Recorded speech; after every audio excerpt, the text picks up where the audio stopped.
할렐루야. 오늘도 서남 순복음교회를 통해서 하나님 앞에 예배하는 저와 여러분 하나님이 축복하시고 은혜를 베풀어 주실 줄로 믿으시기 바랍니다. 다 함께 기도합니다. 살아계신 하나님 감사합니다. 거룩한 백성들을 인도하여 주옵시고 하나님 앞에 살아가게 하옵시며 주님의 보호와 인도하심 가운데 눈동자와 같이 지켜보아 주시면 감사합니다. 거룩한 주의 날에 하나님 앞에 예배하기를 원합니다. 영상을 통해서 예배하지만 예배하는 이 시간이 복되게 하옵시고 예배하는 그 자리가 아버지 주님이 찾아오시고 만나주시는 능력의 자리가 되게 하옵시며 하나님의 자리가 될 수 있도록 도와주옵소서. 오늘도 주의 종의 입술을 주장하사 하나님의 말씀 주옵시고 거룩한 예배를 통하여서 하나님의 풍성하심의 은혜가 넘쳐나는 귀한 시간이 되어지길 원합니다. 예수님의 이름으로 기도합나이다. 아멘. 찬송가 204장입니다.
묵도하시겠습니다.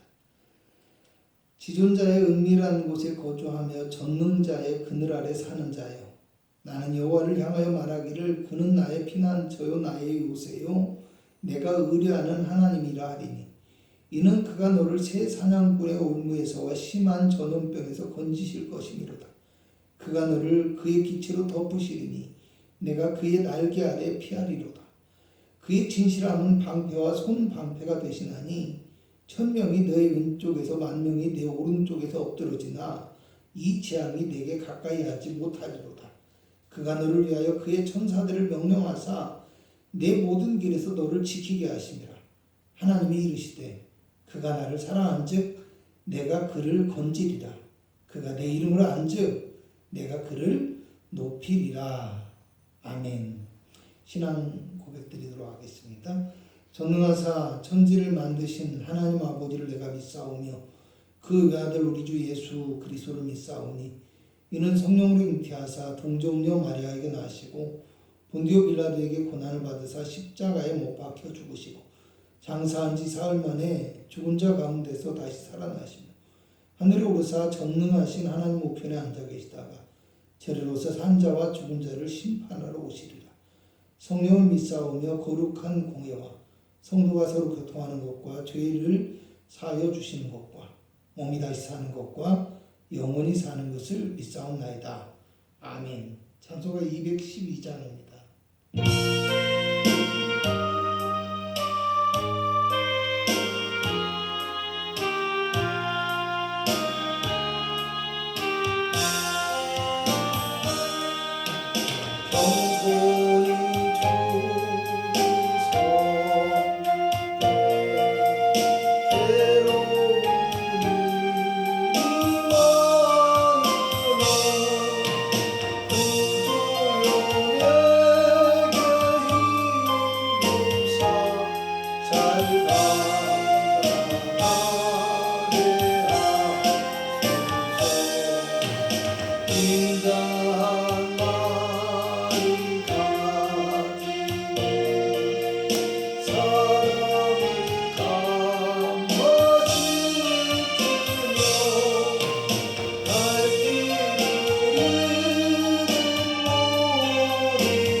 은혜 받으실 하나님의 말씀은 에스라서 5장 6절에서 13 에스라서가 아닙니다.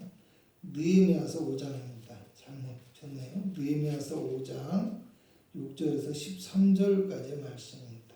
느헤미야서 5장 6절에서 13절까지의 말씀입니다. 제가 봉독해 드리도록 하겠습니다. 내가 백성의 부르짖음과 이런 말을 듣고 크게 노하였으나 깊이 생각하고 귀족들과 민장들을 꾸짖어 그들에게 이르기를 너희가 각기 형제에게 높은 이자를 취하는도다 하고 대회를 열고 그들을 쳐서 그들에게 이르기를 우리는 이방인의 손에 팔린 우리 형제 유다 사람들을 우리의 힘을 다하여 도로 찾았거늘 너희는 너희 형제를 팔고자 하느냐 더구나 우리 손에 팔리게 하겠느냐 하며 그들이 잠잠하여 말이 없기로 내가 또 이르기를 너희의 소행이 좋지 못하도다. 우리의 대적 이방 사람의 비방을 생각하고 우리 하나님을 경외하는 가운데 행할 것이 아니냐. 나와 내 형제와 종자들도 역시 돈과 양식을 백성에게 구워주었거니와 우리가 그 이자 받기를 그치자. 그런즉 너희는 그들에게 오늘이라도 그들의 밭과 포도원과 감람원과 집이며 너희가 구워준 돈이나 양식이나 새 포도주나 기름의 100분의 1을 돌려보내라 하였더니 그들이 말하기를 우리가 당신의 말씀대로 행하여 돌려보내고 그들에게서 아무것도 요구하지 아니하리이다 하기로 내가 제사장들을 불러 그들에게 그 말대로 행하겠다고 맹세하게 하고 내가 옷자락을 털며 이르기를 이 말대로 행하지 아니하는 자는 모두 하나님이 또한 이와 같이 그 집과 산업에서 털어 버리실지니 이는 곧 이렇게 털려서 빈손이 될지로다 하며 회중이 다 아멘하고 여호와를 찬송하고 백성들이 그 말한 대로 행하였느니라. 아멘. 할렐루야. 하나님을 경외함으로 살자 두 번째 시간입니다. 여러분 느헤미야 5장은 예루살렘의 성벽을 재건하는 중에 있었던 느헤미야의 첫 번째 신앙 개혁에 관한 이야기라고 말씀드렸습니다. 지난 주일에는 14장 14절부터 19절의 말씀을 중심으로 해서 성벽을 재건하고 온전한 신앙 공동체를 만들어 가야 할 지도자로서의 느헤미야가 자신의 안락한 지위와 평안한 삶을 버리고 또 총독의 모든 권한과 이익을 포기함으로 참된 지도자로서의 책임감과 스스로 본이 되는 삶의 모습을 보여주고 있다라는 말씀을 드렸습니다. 느헤미야서 6장 15절을 보면요, 성벽 공사가 52일 만에 끝났다고 합니다. 공사의 규모가 작았기 때문이 아닙니다. 쉬운 공사였기 때문도 아닙니다. 대적들의 방해와 위협도 극심했고요, 동족들마저도 부정적인 소리를 하고 타협을 강요하고 회유를 시도했다라고 성경은 말합니다. 나중에는 대적들이 느헤미야의 목숨을 노리기까지 했다라고 합니다. 그런데 느헤미야는요, 이러한 방해와 협박에 굴하지 않았고 또 그런 문제로 인하여서 성벽 재건의 일을 지체하거나 또는 성벽 재건의 일을 포기하지 않았습니다. 온 백성이 오히려 하나가 되어서 힘써 성벽 공사를 진행하므로 채 2달도 안 되는 짧은 기간의 공사를 완료했다고 합니다. 여러분, 4장에는요, 성벽의 높이가 절반에 이르는 것을 보고서 백성들이 예루살렘을 치고 성벽 공사를 그치게 할 계획을 세우는데, 백성들이 한 손으로는 일을 하고 한 손에는 병기를 잡고서 밤낮으로 지키며 일을 계속했다라고 이야기합니다. 또 6장 1절에는 성벽을 건축하여 허물어진 틈을 남기지 않았고 성문의 문짝을 다는 일만 남았다라고 얘기합니다. 그러니까 본문 5장에 나오는 신앙 개혁에 대한 이 이야기는 바로 이 성벽 공사가 거의 완성되어져 가고 있는 그 시점에서 벌어진 사건이라고 할 수 있습니다. 여러분, 사건의 발단은 5장 1절에 그때의 백성들이 그들의 아내와 함께 크게 부르짖어 그들의 형제인 유다 사람들을 원망하는데 라는 이야기로 시작됩니다.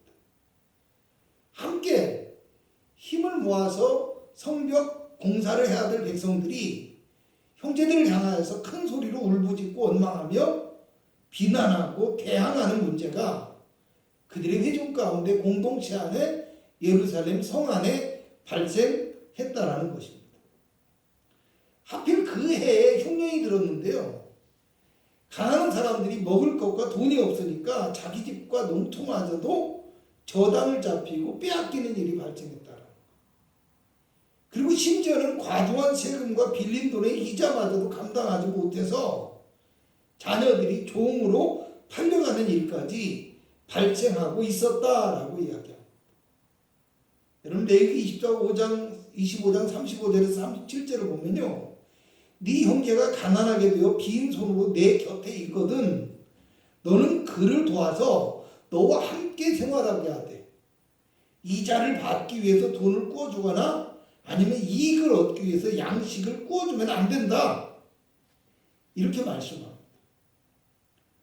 여러분, 사실 어떤 분들은 이 말씀이 좀 부담스럽게 느껴지거나 또 이 말씀을 듣고 공평하지 못하다 이렇게 생각하실 수도 있습니다. 담보도 없이 돈을 빌려주면 여러분 떼일 수도 있잖아요. 은행은 이자라도 주는데 그것도 받을 수 없다라는 것은 정당하지 못할 수도 있습니다. 그런데 채권자 같이도 하지 말라고 해요. 돈을 안 갚는다고 해서 압박하거나 재촉하거나 갚지 못한다고 돈 대신에 다른 걸 가져올 수도 없다라는 거예요. 그러니까 완전히 채권자 중심이 아니라 채무자, 이 돈을 빌린 사람 중심의 개념이라는 거예요. 여러분, 그런데 이게 왜 이렇게 중요하냐면 이것이 가난한 사람들에 대한 이야기이기 때문입니다. 오늘 성경에 나온 이야기는요, 흉년으로 인해서 많은 사람들이 생존이 위협받는 그 심각한 위기 상황 속에서 발생한 사건이라는 겁니다. 여러분, 가령요, 예를 든다면 백화점에서 옷을 사서 입을지 아니면 시장에서 옷을 사서 입을지 또 아니면 고급 호텔에서 비싼 음식을 먹을지 그냥 시장에서 값싼 국밥을 먹을지 뭐 이런 것에 대한 것은요, 여러분, 이 생존에 관한 문제가 아니에요. 죽고 사는 문제가 아니라는 겁니다. 소유와 욕망에 관한 문제입니다. 좀 더 구체적으로 말씀을 드리잖아요. 돈을 빌려주는 문제에 대해서. 여러분 누가 사업이 좀 어렵다. 누가 투자 좀 해달라. 그럴 때는 특별한 마음이 오지 않으면요. 여러분 돈을 빌려주지 않아도 됩니다. 왜냐? 생존에 관한 문제가 아니기 때문에.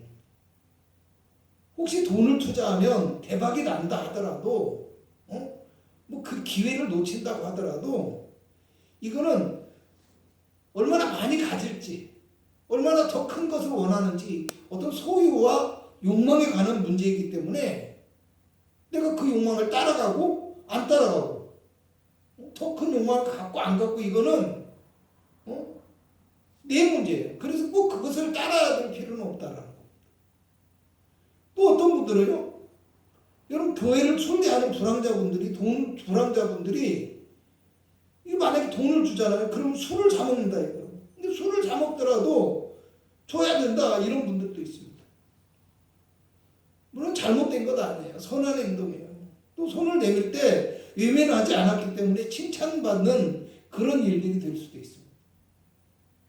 여러분 그런데 그것은 생존의 문제는 아니라는 거예요.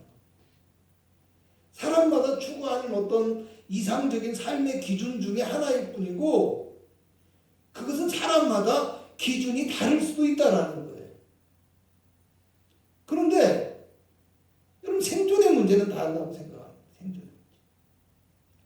요즘 국제 유가가 올라서 굉장히 힘든데 오히려 정유업계는 호황을 누리고 있다고 합니다. 고통을 함께 분담하기보다는 오히려 자기들의 이익을 위한 기회로 삼고 있다는 거예요. 그렇기 때문에 여러분 정부에서는 국민들의 어떤 어려움을 해소하기 위해서 유류세를 자신들이 낮추기도 하고 정유업체의 기름값을 조정해라. 유류세 인하분을 반영하고 국제 유가가 떨어졌을 때 그런 것도 반영하고 너희 이익만 취하면 안 된다. 이렇게 압박을 가하기도 합니다. 또 요즘 금리가 올랐어요 많이. 그래서 서민들의 등골이 깁니다. 근데 오히려 은행들은 이윤을 추구하고 돈 없는 서민들에게는 그러니까 돈이 오히려 없는 사람들에게는 이자를 더 많이 받아가는 이런 일들을 벌입니다. 물론 은행들의 이유도 있죠. 그죠? 그런데 정부는 어떻게 합니까? 오히려 극빈층이나 생계형 대출자들이 신용도가 낮을지라도 생계형 대출자들의 이자를 낮추도록 요구해요. 그리고 오죽하면 정말 어려운 사람들은 빚을 아예 탕감해주는 그런 법을 적용하게 돼요. 물론 이것을 악용하는 사람도 있고 또 어떻게 보면 건실하게 살아가는 사람들, 빚을 잘 갖고 살아가는 사람들 이런 사람들에게는 형평성에 어긋나는 것처럼 보일 수도 있어요. 그런 지적도 있어요. 그런데 이거는 왜 그렇게 하냐면 소유와 욕망의 문제가 아니라 어떻게 보면 죽지 않고 살아가기 위한 생존의 문제이기 때문이라는 거예요. 그리고 우리가 더 중요한 것은요. 정부의 입장에서는 이 건강하고 안정된 사회, 국가 이런 것들을 만들고 유지하기 위해서는 반드시 이런 정책이 필요하다라는 거예요. 왜 그러냐면 여러분 생존의 문제 앞에서는 사람들이 이성을 잃어버리고 정상적인 사고를 할 수가 없어요. 그렇기 때문에 결국에는 생존의 문제가 불어닥치게 되어지면 사람들의 어떤 사회가 병들게 되어지고 혼란스럽게 되어지고 또 범죄나 자살과 같은 이런 좋지 않은 일들이 많이 발생함으로 인해서 어떤 국가에 타격을 주고 사람들의 삶의 질이 떨어질 수밖에 없기 때문에 그런 것들을 방지하기 위해서라도 뭐예요? 생존의 문제는 개입할 수밖에 없다라는 거. 본문에 나오는 느헤미야의 개혁이 오늘 반드시 필요한 이유가 바로 이런 것들이라는 거예요. 여러분 앞에서 말씀드리기를 성벽공사가 2달도 채 안 되는 52일간의 짧은 기간에 끝났고요. 복례 사건은 성벽이 거의 완성된 시점에서 발생한 것이라고 했습니다. 또 앞에서 성벽 공사를 하는 데 있어서 대적들의 방해와 공격이 있었고 동족들 중에도 성벽 공사에 부정적인 사람들이 있었다고 합니다. 5장 1절을 보면요. 그때라는 말이야. 그때. 그토록 어렵고 힘든 공사가 끝나가는 시점에 왜 백성들은 조금만 참고 견뎌주지 왜 꼭 그 시점에 원망과 불평을 하며 부르짖었느냐?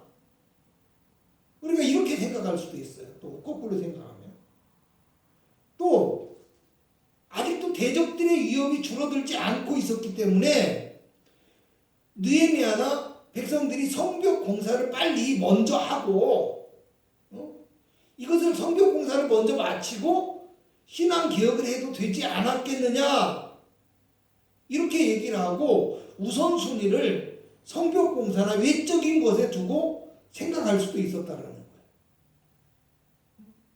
그런데 그토록 그 백성들이 갈망하고 원했던 성벽 공사보다도 백성들의 문제를 해결하고 이 신앙 개혁을 먼저 하는 것이 더 중요한 이유는 이 문제가 백성들의 생존에 직결되는 문제였기 때문이라는 겁니다. 오늘 느헤미야는 저당 잡힌 집과 농토와 그동안 받았던 이자를 돌려보내라 하고 13절에 보면 옷자락을 털며 이르기를 이 말대로 행하지 아니하는 자는 모두 하나님이 또한 이와 같이 그 집과 산업에서 털어 버리실지니 그는 곧 이렇게 털려서 빈손이 될지니라 이렇게 말씀. 아주 강력하고 무서운 선언이죠. 쉽게 말하면 너희가 그렇게 행하냐? 그러면 그렇게 행한 대로 너희도 될 것이다. 이런 말이에요. 여러분 에스라서와 느헤미야서의 이 성전 제도 재건과 성벽 재건의 이야기는요. 그 이야기 속에서 성경을 읽다 보면 하나님의 선한 손의 도우심이라는 말씀들이 나옵니다. 그러니까 에스라도 하나님의 선한 손이 도우셔서 느헤미야도 하나님의 선한 손이 나를 도우셔서 그렇게 얘기를 하거든요. 약하고 부족한 우리가 하나님의 선한 도우심을 의지하면서 그러면서 약한 형제와 그들의 뭐 어떤 생존의 문제 앞에서조차도 우리가 외면하고 오히려 그것을 이용해서 우리의 이익과 욕망을 채우려고 한다면 어떻게 보면 결코 하나님께서 그걸 기뻐하시지 않으실 뿐만 아니라 우리에게도 하나님의 도우심의 손길이 주어질 수 없다라는 것을 뜻할 수 있다라는 거예요. 여기서 우리가 하나 더 중요하게 알아야 될 것은요. 성벽을 건축하고 신앙의 공동체를 만드는 데 있어서 외부에 있는 어떤 대적들보다 내부에 있는 문제가 더 큰 장애물이 될 수도 있다는 사실이에요. 그러니까 외부 환경보다도 내부가 더 중요해요. 내부 환경. 4장 6절을 보잖아요. 그러면 이에 우리가 성을 건축하여 전부가 연결되고 높이가 절반에 이르렀으니 이렇게 얘기하면서 이는 백성이 마음 들여 일을 하였음이라 이렇게 말합니다. 백성이 마음 들여 일을 했다라는 것은요. 백성의 마음 안에 성벽 공사를 위한 어떤 자발적인 순종 그리고 자발적인 헌신의 마음이 있었다라는 뜻입니다. 다시 말해서 성벽 공사가 이토록 신속하게 진행되어진 이유가 뭐냐? 백성이 성벽 공사를 하려고 하는 이 자세와 의지가 마음 안에 있었기 때문이라는 겁니다. 그렇기 때문에 가능했다는 거예요.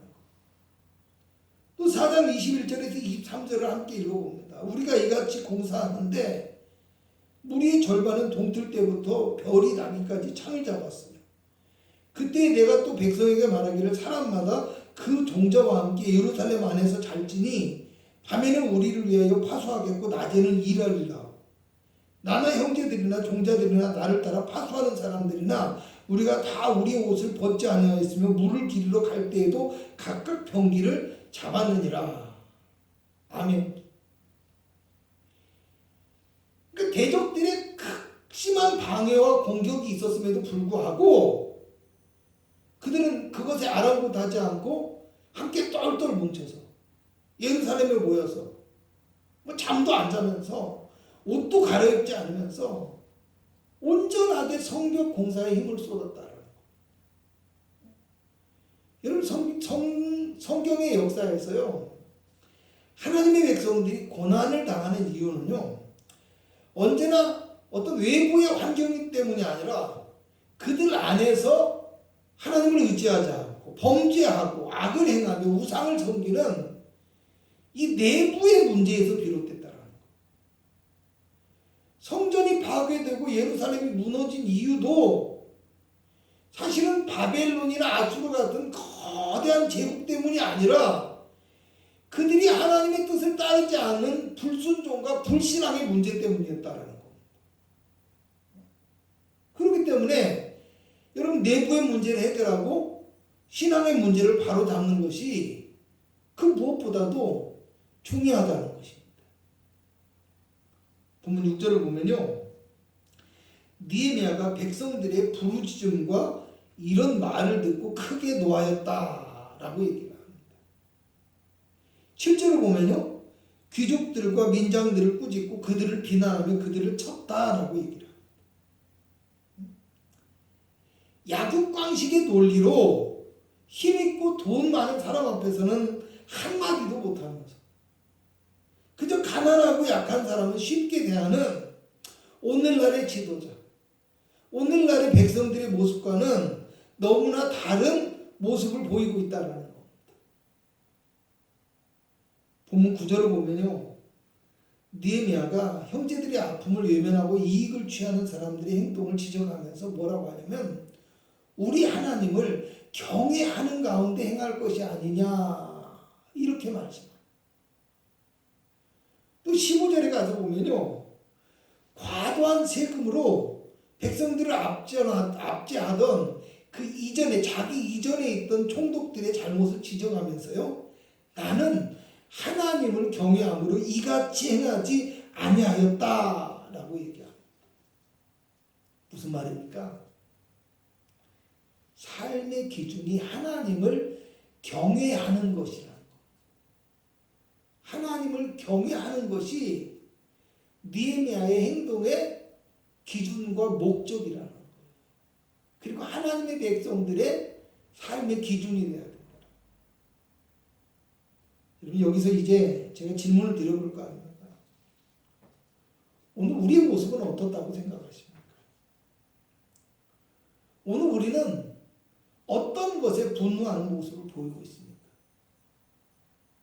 오늘 우리는 우리 내부에 있는 적과 문제를 볼 수 있는 이 믿음과 마음, 믿음의 마음과 눈을 뜨고 있어야 돼요. 우리 안에 그리스도의 사랑이 식어지고 우리 안에 진실한 믿음이 사라지고 또 신앙의 열심이 식어가고 있는 우리 안에 영성이 상실되는 이런 신앙의 문제에는 분노하지 못하고요, 그저 내가 조금 손해를 보거나 아니면 내가 조금 낮아지고 내 소유와 욕망의 만족을 누리지 못할 때, 이럴 때만 분노를 참지 못하고 표출하는 육적인 모습, 이런 모습을 내가 가지고 있지는 않는가, 우리 스스로가 생각해 볼 수 있어야 된다. 앞에서 국민들의 생존의 문제 앞에서 국가가 개입할 수밖에 없다라는 말씀을 드렸어요. 국민들의 안전과 생명을 위협하고 불안하게 하는 문제 앞에서 국가는 국민의 건강과 생존의 문제를 위해서 힘 있는 자, 많이 가진 자, 관리와 지도자들에게 사회적인 책임을 요구할 수 있다는 것. 오늘 하나님께서도요, 그의 이름을 경외하는 당신의 백성들에게,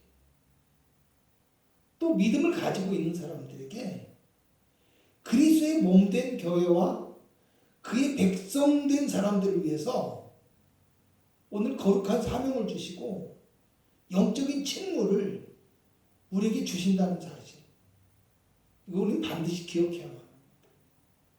그러므로 오늘 저와 여러분은 세상의 욕망을 따라서 살아가는 사람이 아니라 하나님을 경외하는 마음을 가지고 세상의 빛과 소금의 역할을 감당함으로 하나님의 선하신 손길과 능력을 온전히 경험할 수 있는 복되고 강한 그리스도인이 되실 수 있기를 주님의 이름으로 간곡히 부탁을 드리겠습니다. 기도하겠습니다. 하나님, 우리 안에 참된 믿음과 영성이 있게 하여 주시옵소서. 세상의 소유와 욕망의 마음을 빼앗기지 않게 하여 주시고 내 안에 그리스도의 생명과 그리스도의 말씀과 그리스도의 성령으로 가득하게 하여 주시옵소서.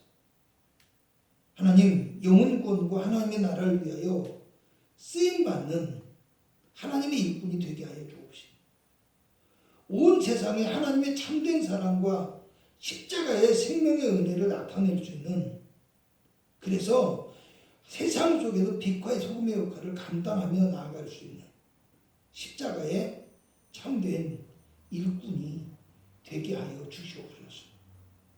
오늘 우리가 하나님 앞에 가지고 나온 문제와 어려움과 기도의 제목과 마음의 소원을 주님 들어 응답하여 주시기를 원합니다.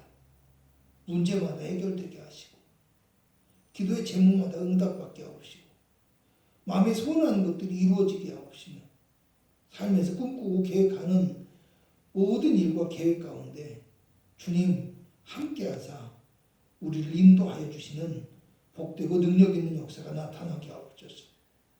육체의 건강을 주옵시고 삶의 길에 지혜와 청명을 허락하옵시며 손길과 발걸음에 재능과 은혜를 더하여 주시어서 성도의 걸음걸음마다 복되게 하옵시고 지경을 넓혀가는 능력 있는 성도 되어질 수 있도록 은혜를 베풀어 주시길 원합니다.